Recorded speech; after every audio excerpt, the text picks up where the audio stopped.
Hello hello, welcome সবাইকে story of শ্বেতার Korean সিরিজের 12th এপিসোডে।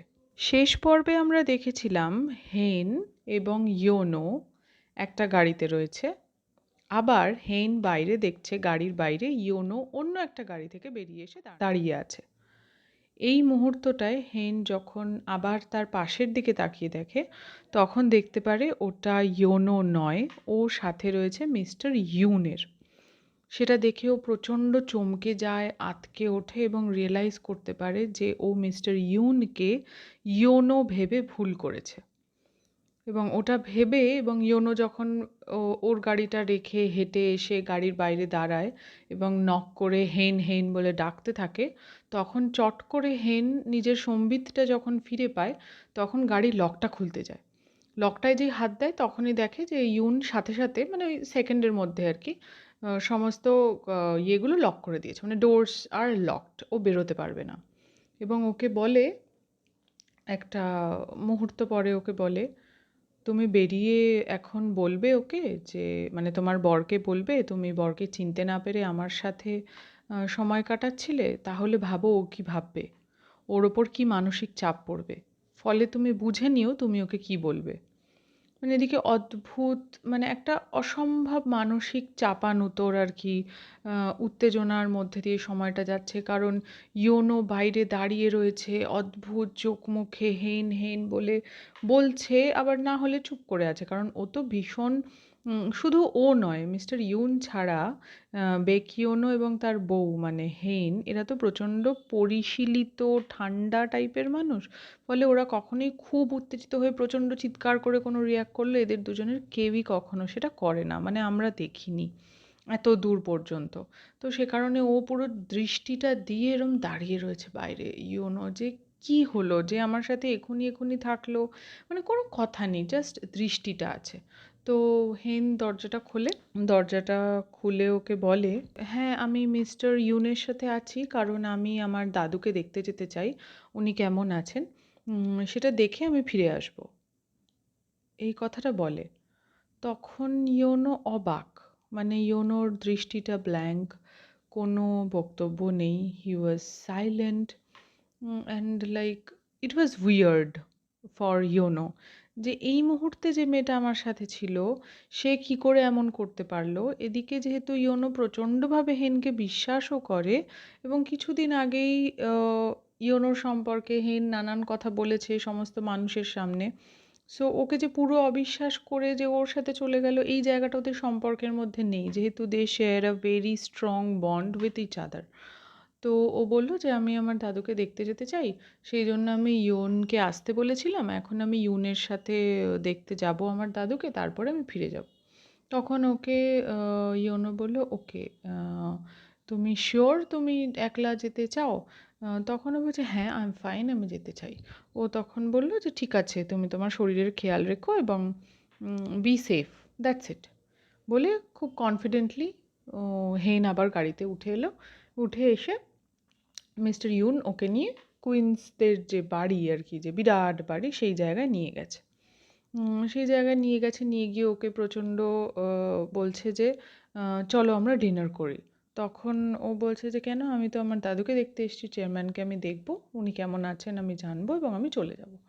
তখন ও বলছে হ্যাঁ অবশ্যই তুমি তোমার দাদুকে দেখবে, কিন্তু তার আগে আমি চাই তুমি তোমার রুমে যাও, তুমি ফ্রেশ হও, তুমি একটু সময় নাও, রেস্ট নাও এবং তারপরে তুমি ডিনার টেবিলে এসো, তুমি অবশ্যই তোমার দাদুর সাথে মিট করবে, এরকম বলে। তো বারবার ফোর্স করাতে ও নিজের ঘরে যায়, যে ঘরে ও থাকতো সেই ঘরে গিয়েও নিজের ড্রয়ারগুলো খুলে দেখতে যায়, মানে নর্মালি ক্যাজুয়ালি, এমন নয় খুলে কিছু খোঁজার চেষ্টা করছে। ও দেখে তেমন কিছু আর কি সে জায়গায় নেই, সেটা খালি খালি মতনই, কিন্তু ও যায়, চেঞ্জ করে ও আসে। ও এদিকে দেখাচ্ছে যে ইউন প্রচণ্ডভাবে যেগুলো হেনের ফেভারিট সেই সমস্ত খাবারপত্র মানে তৈরি করাচ্ছে লোককে বলে, এবং বলছে যে আজকে ওর জন্য ফেভারিট ওয়াইনটা আমি বের করব, ওর জন্য ওয়াইনের গ্লাস আমি সিলেক্ট করব বলে সেটা সিলেক্ট করছে, মানে ও প্রচণ্ড খুশি এবং টেবিল অ্যারেঞ্জ করছে যে হেইনের সাথে ইউন ডিনার টেবিলে বসবে, ওরা খাওয়া দাওয়া করবে।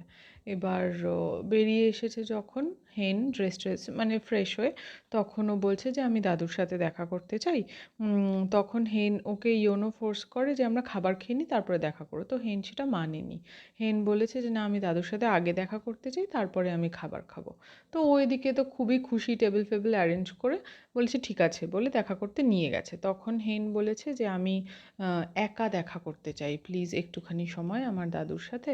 তখন ইউন সেটাকে খুবই মানে ব্রড মাইন্ডেই ওকে অ্যালাউ করেছে, মানে কিছু বলেনি।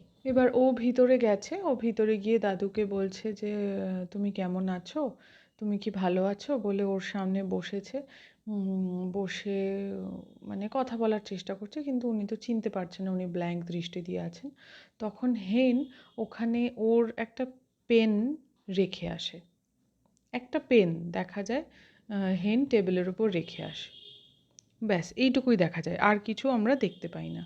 এবং এইটার পরে ও ওখান থেকে যখন বেরোয়, তখন মিস মো মানে যে এখন ওই বাড়িতে থাকছে আর কি, ইউন আর তার মা এরা দুজনেই তো থাকছে। তো মিস মো ওকে বলে যে আমি তোমার শরীরের অবস্থার কথা শুনলাম, এটা তোমার সাথে ভালো হয়নি, এত অল্প বয়সে তোমার এরকম একটা অসুখ হয়েছে। আই উইশ কি তুমি খুব সাবধানে থাকবে, তুমি খুব ভালো থাকবে, মানে ওকে ঠাড়ে ঠোরে কথা শোনায় আর কি। এবং হেনও সেটার খুবই কাঠখোট্টা উত্তর দেয় যে আপনি আশা করি আমার দাদুর খুবই খেয়াল রাখবেন, এবং আপনার ইয়েতে যেহেতু আছে, দায়িত্বে আছে, তো উনি না থাকলে যেহেতু আপনার পয়সা কড়ি পাওয়ার কোনো জায়গা নেই, উনি যতদিন বেঁচে আছেন ততদিনই আপনি এই পয়সাগুলো পাবেন, ফলে আপনি এবং এই রাইটসগুলো পাবেন, ফলে আপনিও খুবই খেয়াল রাখবেন এটা আশা করছি।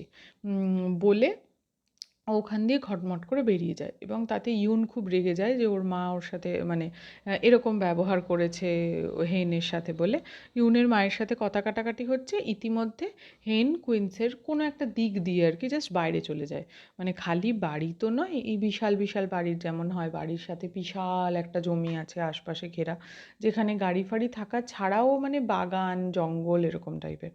তো সেরকম জায়গায় গিয়ে ও ছুটছে ছুটছে ছুটছে, খালি একটা জায়গায় ও বলছে যে কোথায় আর গেট, মানে আমি কোথা দিয়ে আর বেরোতে পারবো বলে ও এরকম অস্থির হয়ে আর কি আছে, একটা গাছের পিছনেও লুকিয়ে আছে। লুকিয়ে এসে দেখছে যে একটা গাড়ি দূরে এসে, মানে সেটা গাড়ি থামার জায়গা নয়, সেটা অনেক দূরের একটা পিছন দিক, একটা গাড়ি এসে থেমেছে এবং একজন মানুষ সেটা থেকে বেরিয়েছে, বেরিয়ে সে চারিদিকে দেখছে। এবং যে হাঁটছে তাকে ও একবার দেখছে মিস্টার ইউন, আর একবার দেখছে বেকিওনো। একবার দেখছে মিস্টার ইউন, একবার দেখছে বেকিওনো, মানে ও চূড়ান্ত কনফিউজ। হেন যে আমি কাকে দেখছি, মানে আমার কি যাওয়া উচিত কি কী না, মানে ও তো কনফিউজ হয়ে যাচ্ছে। এবার এরকম করতে করতে গাছের আড়ালটার কাছে সেই মানুষ এসে উপস্থিত হয়েছে এবং হেনকে দেখেছে, দেখে আর কি হেন বলে ডেকেছে, ডেকে ওর হাতটা যেমনভাবে ধরেছে, তারপরে যেভাবে ওর গালে হাত দিয়ে ওর চুলটা সরিয়ে দিয়েছে এবং কথা বলেছে যে তুমি ঠিক আছো কি না। তখন হেন বলে তুমি যখন এইভাবে কথা বলছো এবং তুমি যখন আমাকে এতটা ভালোবেসে ছুঁয়ে দেখছো, তার মানে তুমি নিশ্চয়ই বেকিও নও, আমি তোমাকে ভরসা করতে পারি, তুমি বেকিও নও। মানে খুব সুন্দর এই জায়গাটা, সেখানে বেকিও নও কিছু বলে না, মানে ওদের দৃষ্টিটা এবং কথাটাই আর কি যথেষ্ট ওদের ভালোবাসা প্রকাশ করার জন্য। তো তারপরে ও হেনকে নিয়ে গাড়িতে উঠে যায়। এদিকে মিস্টার ইউন তো বেরিয়ে ওর মার সাথে একটু কথা কাটাকাটির ফাঁকে, যেহেতু হেন বেরিয়ে গেছে, ও তো ছুটে হেন হেন হেন চারিদিকে করেছে। তারপরে ও ঢুকে এসছে ওর যেখানে মানে সব জায়গায় তো ক্যামেরা দিয়ে দেখা হয়, তো সেই রুমে এসছে। এসে ও দেখতে পাচ্ছে যে ওখানে বেকিওনো এসছে এবং বেকিওনোর সাথে মানে হেন চলে যাচ্ছে গাড়িতে, ওকে ধরে ও গাড়িতে উঠিয়ে নিয়ে যাচ্ছে। সেটা দেখে ইউন রেগে মানে প্রচণ্ড রেগে গেছে, রেগে গিয়ে যে সিকিউরিটি ছিল তাকে বলেছে বেরিয়ে যাও ঘর থেকে, বলে সমস্ত মানে ছুঁড়ে আর কি সেই সমস্ত ক্লোজ মানে ক্যামেরার ইয়েগুলোকে ভেঙে দিয়েছে। এবং তারপরে ও টেবিলে এসছে, মানে যেখানে ডিনার টেবিল সাজিয়েছিল যেটা ওর জন্য সাজানো, সেই টেবিলে তো বসেই নি হেন, সেই টেবিলের সমস্ত খাবার ছুঁড়ে ফেলে দিয়ে হাতে ওয়াইন নিয়ে মানে জাস্ট তছনছ হয়ে ওই বসে রয়েছে। এবার সেই মুহূর্তে আবার ওর মা এসছে, মা এসে ওকে আবার কাটা ঘায়ে নুনের ছিটে দিচ্ছে, কি দেখলে তো ও তোমাকে কেমন করে দিল, তুমি ওর মানে, এবং ওকে বারবার ওয়ার্ন করছে যে তুমি ওর সাথে যেও না, আমি তোমাকে এতটাই ভালোবাসি, তুমি বুঝতে পারছো না হয়তো, তোমার পথে মানে তোমার ভালো থাকার পথে যদি কেউ বাধা হয় আমি কিন্তু তাকেও সরিয়ে দেবো। মানে ও বলে তখন জিজ্ঞেস করে, মানে ইয়োনো জাস্ট কথাটা শুনে নেয় আর কি, খুব মন দিয়ে শোনে এবং রিয়েলাইজ করে। ওর কোনো ও যে নিজে কি মানে করলো বা কিছু বললো সেটা দেখায়নি। এবার এদিকে দেখা যায় ইয়োনো হেনকে নিয়ে একটা ছোট্ট অ্যাপার্টমেন্টে গিয়ে উঠছে এবং বলছে যখন আমি এখানে মানে কুইন্সের যে বাড়ি সেখানে থাকি না এবং আমি এইখানে এসে চাকরি করে একা থাকি, সেই সময় আমি এই অ্যাপার্টমেন্টটায় থাকি বলে খুবই সুন্দর একটা কোজি একটা ছোট্ট অ্যাপার্টমেন্টে গিয়ে ওরা উঠেছে। এবার সেই অ্যাপার্টমেন্টটা খুবই কোজি, খুবই সুন্দর ফিলিং। এবার হেন ঢোকের থেকে বলছে, ঢোকার সময় একটা মজার সিন হয়েছে, যখন ওরা দরজাটা খুলবে তখন একজন একটু বয়স্ক লেডি লিফটের সামনে লেডি এসে বলছেন, আরে তুমি তো 4th ফ্লোরের সেই আনম্যারিড নতুন ছেলেটা, তাই না? তখন হেন এর পুরো প্রোটেক্টিভ এরমভাবে বলছে, ও আনম্যারিড নয়, হি ইজ ম্যারিড নাও, বলে ওর রিংটা দেখিয়েছে। তো তখন ওর বলছে, ও গ্রেট, তোমরা তো তাহলে নিউলি ওয়েড কাপল, তোমাদের তো একটা হানিমুন ফেজ, তোমরা এখন খুব সুন্দর সময় কাটাবে, বলে সে মানে কংগ্রাচুলেট করে চলে গেছে। তারপরে ওরা উঠে এসছে, উঠে এসে রুমটায় ঢুকেছে, রুমটা ঢুকের থেকে ওকে মানে হেন বিইং হেন, তার তো বিরাট বাড়িতে থেকে অভ্যেস, বিরাট কিচেন, সে নিঃশ্বাস নেওয়ার জায়গা নেই, মানে অনেক দূরে দূরে এরকম। তো ইয়োনো ওকে বোঝাচ্ছে যে দেখো এটা খুবই ছোট রুম, আমি মানে এমন একটা রুম যেখানে আমি থাকতে খুব পছন্দ করি, যেখানে এবং একটা বেডরুমও আছে, কিন্তু বেডরুমটায় ও বলছে আমি বেডরুমে শুই না, আমি সোফাটাতেই শুই, মানে ঢুকে দেখছে যে ওখানে কম্বলটা দেওয়া রয়েছে আর কি। তখন আমার খিদে পায়, আমি মানে কিচেনের একটা জাস্ট এরকম কাউন্টার মতো আছে ছোট, ওখান থেকেই আমি কিছু বানিয়ে গরম গরম খাবার খেয়ে নিই এরকম। এবার হেনের জায়গাটা প্রচণ্ড পছন্দ হয়েছে, কিন্তু হেন তো আর সেটা প্রকাশ করছে না, বলে নানান রকম আর কি ছোট ছোট কথা বলছে, এটা ওটা বলাতে ও বসেছে।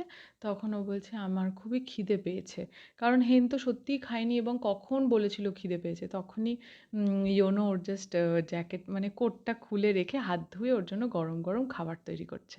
এবার খাবার তৈরি করে যখন টেবিলে ওকে দিয়েছে আর ওকে বলছে তুমি ফ্রেশ হয়ে নাও, আমি তোমাকে খাবার দিচ্ছি, বলে খাবার দিয়েছে। মানে হেনের প্রচণ্ড ভালো লাগছে এটা, যে ও আসার সাথে সাথে ওর বর ওকে গরম খাবার তৈরি করে খাবার দিচ্ছে, এবং এমন একটা রুম কোজি যেখানে একটা মানুষ আর একটা মানুষের সাথে ঝগড়া করে, মানে ঝগড়া বা মতের অমিল, মনোমালিন্য যেটাই বলো, যে কোনো সম্পর্কের ক্ষেত্রে গণ্ডগোলটা কী হয়, মানে একসাথে থাকতে গেলে উঁচু নিচু সমস্যা ঝগড়া এগুলো তো আসবেই।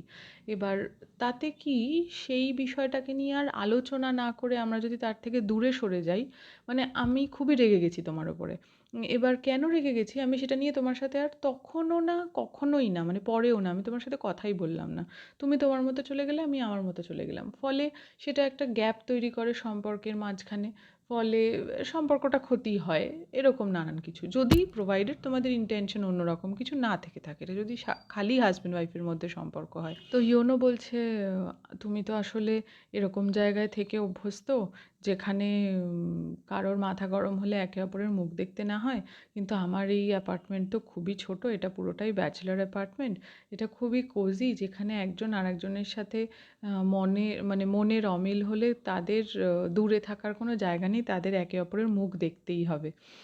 তো তখন হেন বলছে যে সত্যি যদি এরকম একটা জায়গায় থাকতাম তাহলে হয়তো আমাদের মধ্যে এত দূরত্বটা তৈরিই হতো না। মানে হেন খুবই খুশি।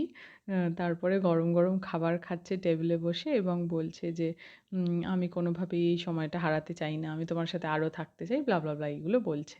এবার পরের দিন সকালে দেখা যায় যে হেন যখন দরজা খুলে বেরিয়ে আসছে, দেখছে হেন রুমে ঘুমিয়েছিল বেডে, তখন ইয়োনো সোফার মধ্যে শুয়ে আছে এবং ওর মুখটা দেখছে আর কি।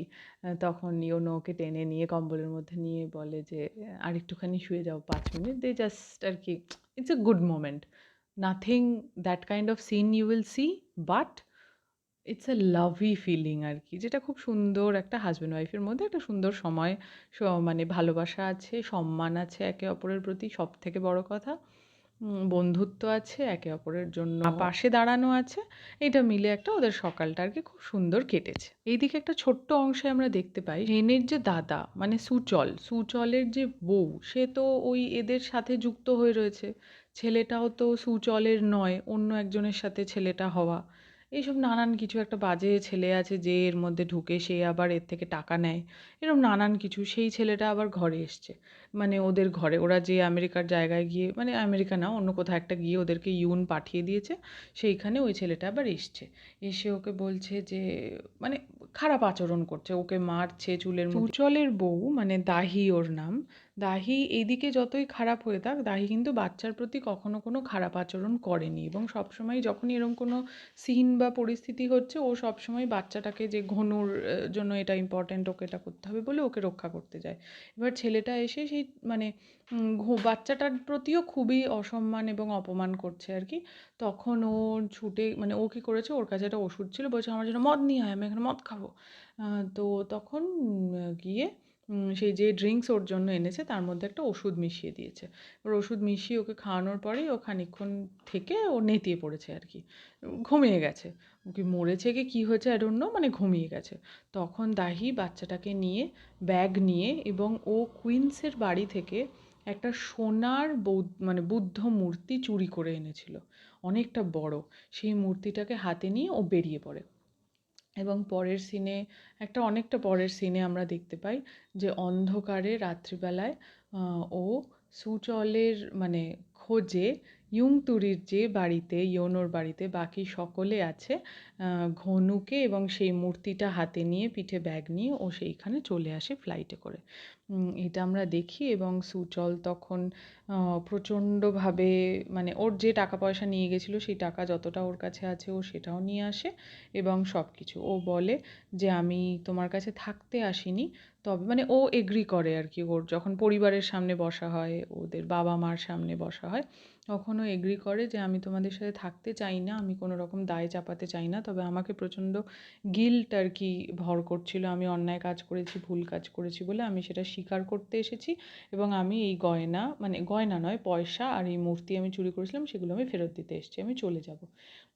এবার মানে এটা পরিবারের সামনে বসে কথা হচ্ছে, তখন সুচলের মা, মানে সুচল এবং হেনের যে মা, সে খারাপ কথা বলছে ওকে, যে কেন, কী করে তুমি এটা করতে পারো, তোমার মনে এসব নানান কিছু বলছে। সুচলের মাই বলছে একটু বেশি আর কি কথা, খুব স্বাভাবিক, যেটা যেটা অস্বাভাবিক কিছু নয়, যে তুমি আমাদের কত ক্ষতি করেছো, তুমি সুচলকে ঠকিয়েছো, তুমি চুরি করেছো, এইসব নানান কিছু ওকে বলছে। ও চুপ করে মাথা নিচু করে বসে আছে এবং বলছে হ্যাঁ আমি সমস্ত অন্যায় করেছি, আমি স্বীকার করছি এগুলো। কিন্তু সুচল সেখানে দাঁড়িয়ে বলছে যে কোনোভাবেই আমি তোমাকে, আমাকে ছেড়ে যেতে দেবো না, তুমি এবং ঘনু আমার সাথে থাকবে, আমি তোমাদের জন্য কাজ করব, আমরা একসাথে থাকবো। এরকম একটা সিন এদিকে আমরা দেখতে পাই। ওদিকে একটা ছোট্ট সিনে দেখাচ্ছে যে চেয়ারম্যানকে ওষুধ দেয়, মানে প্রত্যেক সময়ের ওষুধ হাতে করে দিয়ে যায়, যে যে যারা আর কি দেখে, সবসময় তো মিস মৌ আসে না, এখন তো তার আলাদা রূপ হয়েছে। আগে তো সে হাতে হাতে করে সব কিছু দিত, কারণ ওর উদ্দেশ্য ছিল। এখন তো এ অসুস্থ, ফলে ওর তো আর এর কাছে আসার দরকার নেই, ও নিজের সম্পত্তি প্রতিপত্তি, নিজের লাইফ এইসব দেখে। তো কেয়ারটেকাররা ওষুধ দেয়, এবার দেখাচ্ছে যে ওষুধ দিয়ে একটা চলে গেছে জল দিয়ে, ও জল দিয়ে ওষুধটা খেয়েছে, কিন্তু ওর জিভের তলায় ও ওষুধটাকে রেখে দিয়েছে আর কি। এবার ও যখন ওই কেয়ারটেকার চলে গেছে, তখন ও হুইল চেয়ারটা নিয়ে আস্তে আস্তে করে বাথরুমে গেছে। বাথরুমে গিয়ে একটা হিডেন আর কি পাল্লা মতন আছে, মিররের পিছনে একটা পাল্লা, তার মধ্যে ও সেই ওষুধটাকে রেখেছে, এবং অনেকগুলো এরকম ওষুধ ওখানে রাখা রয়েছে। ফলে বোঝা যায় যে উনি এই কাজটা অনেক দিন ধরে করছেন, এবং হি ইজ নট লাইক, মানে খেয়ে খেয়ে যে উনি পুরো অসুস্থ হয়ে গেছে, সত্যিই যে উনি কখনো কিছু মনে করতে পারে না সেটা নয়। যেহেতু উনি রিয়েলাইজ করেছিলেন যে এই মিস মোহকে হাতের বাইরে নিয়ে চলে গেছে, মানে ওর কোথাও না কোথাও ওনার সেন্সটা কাজ করছে, উনি ওরকমভাবে আছেন ঠিকই, উনি কিছু করতে পারছেন না, তবে he is not out of thing আর কি, এইটা বোঝা যায়। এরপরে একটা বড় অংশ আমরা দেখতে পাই, ওই অ্যাপার্টমেন্টে থাকার পর ইয়োনো আর হেন ফিরছে। এবার ফেরার সময় অনেকটা পথ ট্রাভেল করার পর, মানে হেন ঘুমাচ্ছিল, হঠাৎ করে হেন জাগে, ইয়োনো একটা জায়গায় এনে গাড়িটা দাঁড় করিয়েছে। তো ও বলছে যে আমি কি পুরোটাই ঘুমাচ্ছিলাম, আমরা কি বোধহয় চলে এসেছি না? তখন ও বলছে যে হ্যাঁ আমরা চলে এসেছি, আমরা কিছুটা দূরে আছি। তখন বলছে যে ঠিক আছে, বলে বলছে যে এসো বাইরে এসো, বলে ইয়োনো বাইরে বেরিয়েছে এবং হেনও বেরিয়েছে। তো খুব সুন্দর, মানে প্রচণ্ড সুন্দর সানসেট দেখা যাচ্ছে একটা জায়গা, যে জায়গাটায় ওরা রয়েছে। তো ও বলছে যে এটা কী অপূর্ব সুন্দর একটা জায়গা। বলছে হ্যাঁ এখানে মানে আমাদের ইয়ংতুরি গ্রামের কাছের এটা একটা খুবই সুন্দর জায়গা। এখানে প্রচুর মানুষ আসেন তাদের মনের কথা বলতে, তাদের কাছের মানুষের সামনে, এবং অনেক সুন্দর সময় কাটাতে। এইসব নানান কথা বলার পরে ও ইয়োনো হেনকে একটা রিং দিয়ে প্রপোজ করে যে আমরা তো নানান ভুল করেছি, নানানভাবে সম্পর্কটা আজকে ডিভোর্স হয়েছে, কিন্তু তুমি কি এটাকে আর একটা সুযোগ দিতে পারো? আমরা কি মানে এই সম্পর্কটাকে আবার বাঁধতে পারি বলে ও প্রপোজ করে আর কি, প্রপারলি রিং দিয়ে বাও ডাউন করে প্রপোজ করে। কিন্তু হেন সেটাকে রিজেক্ট করে। হেন রিংটা নেয় হাতে, দেখে, ঘুরিয়ে, বলে ও এটা এখানের রিং, এটা খুবই সুন্দর, তোমার চয়েস খুব ভালো, এসব নানান কথা বলে। বলে তারপর বলে যে কিন্তু আমার পক্ষে সম্ভব না এটাকে অ্যাকসেপ্ট করা। তখন ইয়োনো বলে কেন, মানে কী কারণে আর কি তুমি এরকম, মানে যা হয়। তখন হেন বলে যে আমি এমন কোনো কথা আর দিতে চাই না যে কথা আমি রাখতে পারবো না, কারণ আমি জানি আমার আগামী দিন কি আসছে। সেদিন যে ইউন আর ইয়োনোর মধ্যেও চিনতে পারিনি, সেই কথাটাও হেন তখনই বলে যে আমি মানুষ চিনতে আমার অসুবিধা হচ্ছে, আমি কিছু মনে রাখতে পারছি না, মাঝে মাঝেই আমি ভুলে যাচ্ছি। এই রকম জীবনের একটা পরিস্থিতিতে দাঁড়িয়ে আমি কোনো নতুন কথা দিয়ে কোনো নতুন বন্ধন তৈরি করতে চাই না, যেখানে আমি জানি আমার হাতে কোনো সময় নেই, আমি বেশি দিন বাঁচব না। ফলে আমি এই প্রপোজাল অ্যাকসেপ্ট করতে পারছি না। খুবই ভারী মোমেন্ট। এই কথাগুলো আমি যেভাবে বলে যাচ্ছি সেভাবে তো আর সিনে হয়নি। তো খুবই ভারী এই জায়গাগুলো বলার পরে হেন চলে আসে গাড়িতে, এসে প্রচণ্ড হাউ হাউ করে কাঁদছে আর কি, এবং ইয়োনো বাইরে দাঁড়িয়ে আছে, সেও দুঃখিত আর কি, বা আকাশের দিকে তাকিয়ে আছে। এই জায়গাগুলোই মানে আমার কাছে ভালো লাগার আরও পয়েন্ট হয়ে দাঁড়িয়েছে, যে সাধারণত কি হয়, হয় আমরা দেখি যে না তুমি কেন করবে না, তুমি আমাকে রিজন দাও, এটা হবে না, ওটা হবে না, মানে ছেলেটা এই ধরনের আচরণ করতে থাকে বা মেয়েটা হাইপার হয়ে যায়, কিছু একটা এরম জাতীয়। এখানে ওর কথাটা জানালো হেন যে কেন ও এগোতে চায় না। অবভিয়াসলি দুজনেই বুঝতে পারছে যে পরিস্থিতি কোন দিকে, কেন হচ্ছে এরকম, but they didn't react, they responded, but they didn't react. আমার পছন্দের আর কি একটা অন্যতম জায়গা, সম্পর্ক আছে, টান আছে, ভালোবাসা আছে, কিন্তু এটা আলাদা জিনিস, এখানে কোথাও চাপ হচ্ছে না বিষয়টাকে নিয়ে, মানে ওই জন্য ফ্লো করতে পারছে হয়তো সম্পর্কটা এত সুন্দরভাবে, এত অবস্ট্রাকলের মধ্যে দিয়েও, এটা আমার মনে হয়, এটা একেবারে আমার ব্যক্তিগত। তো যাই হোক, সেখান থেকে ওরা গাড়ি করে তারপরে ফিরে আসে আর কি, ওই পোর্শন আর আমরা দেখি না। এবার আমরা দেখি এই যে গোটা ফ্যামিলি মিলে তো এখন মিস মুহু আর ইউনের কাছ থেকে পয়সা বের করা, এটা ওটা এইসব নিয়ে নানান কিছু করছে। তো ওদের মনে পড়ে যে ওদের বাড়িতে একটা প্যানিক রুম বলে কোথাও জায়গা আছে, যেখানে হয়তো ওই চেয়ারম্যান পয়সা কড়িগুলো সমস্ত লুকিয়ে রেখেছে। এবার ওরা নানান কিছু ভাবতে থাকে, গোটা ফ্যামিলি একসাথে বসে, মানে হেন এবং হেনের গোটা ফ্যামিলি এবং ইউন বসে ওরা ভাবতে থাকে যে কোথায় কী হচ্ছে, মানে নানান রকম এইসব পড়াশুনো হ্যানত্যান এইসব করতে থাকে। আবার ওদিকে সেম জিনিস আমরা দেখতে পাই, মিস মু কী করছে, চেয়ারম্যানের এই ফ্যামিলির সাথে যত পুরনো ছোট থেকে ভিডিও তুলে রাখা আছে, মানে থাকে না আর্কাইভে অনেক, যে ছোট ছিল যখন এরা, তখন যে ভিডিওগুলো তৈরি করেছে, ছবি তৈরি করেছে, সেইগুলোকে ও সমস্ত ঘেটে ঘেটে ঘেটে ঘেটে প্রত্যেক ক্যাসেটের এরকম পাইল করেছে, করেও সেগুলোকে দেখছে ও কোথা থেকে কিছু পায় কিনা। করতে গিয়ে ও একটা ভিডিও প্যানিক রুমের কথা দেখতে পেরেছে, যেটা যখন চেয়ারম্যান এই বাড়িটা প্রথম বানাচ্ছিল তখন ও প্যানিক রুমটার কথা বলছে ওর ছেলে মেয়েকে, ওর বউকে, তাদের দেখ, মানে তারা তখনও এখানে আসেনি আর কি, এই বাড়িটা নতুনও তৈরি করছে। সেই সময় ওই প্যানিক রুমের কথা বলছে, আমি তোমাদের জন্য একটা প্যানিক রুম তৈরি করেছি, এখানে তোমাদের মন খারাপ হলে আমরা আসতে পারি, আমরা সময় কাটাতে পারি, এরম এরম। এই ভিডিওটা ওরা দেখছে, এবং ওরা তো এরম কিছু দেখতে পাচ্ছে না, কিন্তু ওরা বোঝার চেষ্টা করছে যে আমাদের একবার বাড়িতে ঢুকতে হবে, প্যানিক রুম কোথায় আছে আমাদের দেখতে হবে, তাহলে আমরা নিশ্চয়ই ওখানেই স্ল্যাশ ফান্ডের খোঁজগুলো পাবো, এবং তাহলে আমরা এদেরকে মানে আর কি হারাতে পারবো, এরকম একটা। এদিকে আমরা দেখি যে চেয়ারম্যান রাত্রিবেলায় আস্তে আস্তে নিজের হুইল চেয়ারটাকে নিয়ে এগোচ্ছে, এগিয়ে একটা সিঁড়ির সামনে নিজের মনে মনে ওর নানান কথাবার্তা চলছে, আমি জীবনে অনেক ভুল করেছি, আমি পয়সা রোজগারে মন দিয়েছি, আমি আমার পরিবারের কথা ভাবিনি, আমি অনেক অন্যায় করেছি, সেই অন্যায় থেকে যেন আমি রক্ষা পাই, আমি এটা ওটা ওটা এই ধরনের নানান কথাও বলছে এবং ফ্যামিলির মানুষদের কথা বলছে, তোমাদেরকে আমি জায়গা দিইনি, আমি বাইরের মানুষকে ভরসা করেছি, সেটা আজকে আমার পরিবারকে এতটা একটা খারাপ জায়গায় এনেছে, এর জন্য আমি সত্যিই ক্ষমা প্রার্থী। মানে এই ধরনের ওর সেলফ আর কি কথাবার্তাগুলো চলছে এবং ও হুইল চেয়ারটাকে নিয়ে একটা লম্বা সিঁড়ির সামনে গিয়ে হুইল চেয়ারটা জাস্ট চালিয়ে দেয় এবং পরের সিনে আমরা দেখতে পাই যে হুইল চেয়ারটা পড়ে আছে এবং চেয়ারম্যান মারা যান। চেয়ারম্যানের খুবই খারাপ পরিস্থিতি এবং চেয়ারম্যান মারা যান।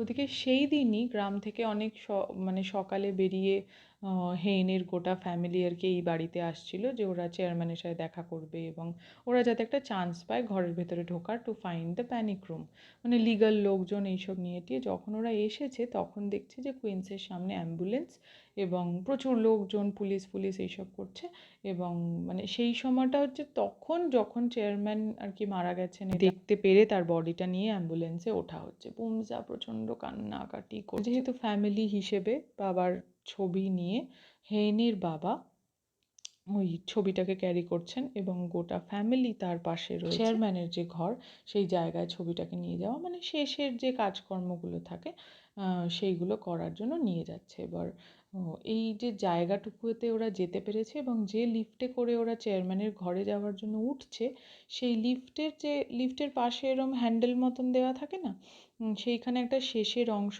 ঘোরানোর সাথে সাথে দেখছে একটা অন্য জায়গায় লিফটটা চলে গেল এবং একটা দরজা খুলে গেল, সামনে একটা বড় ঘর। ব্যাস এতটা পর্যন্তই ওরা দেখতে পায়। এভাবেই শেষ হয় কুইন অফ টিয়ার্সের 12th এপিসোড। টাকা কে পেল, পরবর্তীতে আদৌ ওদের বার করতে পারলো কি না, সত্যি কথাগুলো বেরোলো কি না জানতে হলে শুনতে হবে পরবর্তী এপিসোড। শিগগিরই নিয়ে আসবো পরবর্তী এপিসোড। ততদিন তোমরা খুব ভালো থেকো, আনন্দে থেকো। টাটা।